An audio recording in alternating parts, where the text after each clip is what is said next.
Bienvenue à la mini-méditation du mercredi de l'Institut biblique belge. Nous sommes encore dans notre réflexion sur la doctrine de l'adoption. Et aujourd'hui, nous allons méditer sur les 7e et 8e bienfaits répertoriés dans la confession de foi de Westminster. Le 7e tout d'abord, nous crions « Abba, Père ».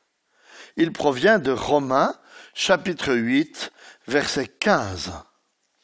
Vous avez reçu un esprit d'adoption par lequel nous crions « Abba, Père ». Abba veut dire papa.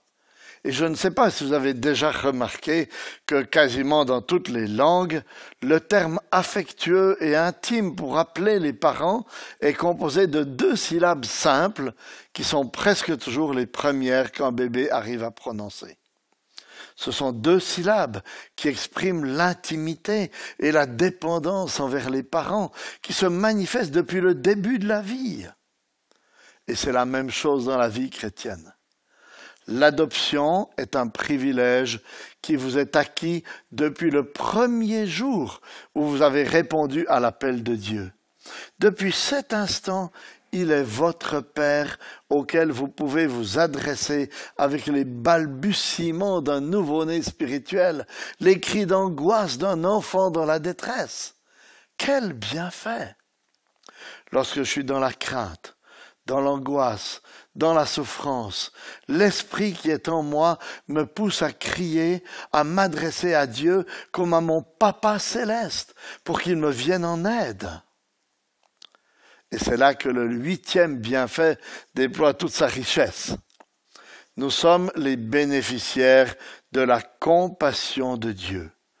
En 2 Corinthiens, chapitre 1er, verset 3, Paul déclare « Béni soit le Dieu et Père de notre Seigneur Jésus-Christ, le Père compatissant. » La compassion, c'est lorsqu'on est ému dans son être intérieur et que cette émotion nous pousse à l'action.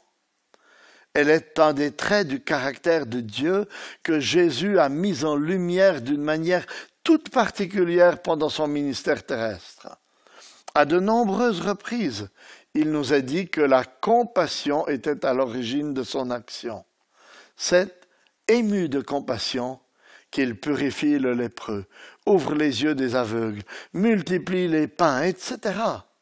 Cela démontre que notre Dieu n'est pas un Dieu froid et insensible, mais un être tendre qui se laisse toucher par les souffrances, les épreuves et les détresses de ses enfants.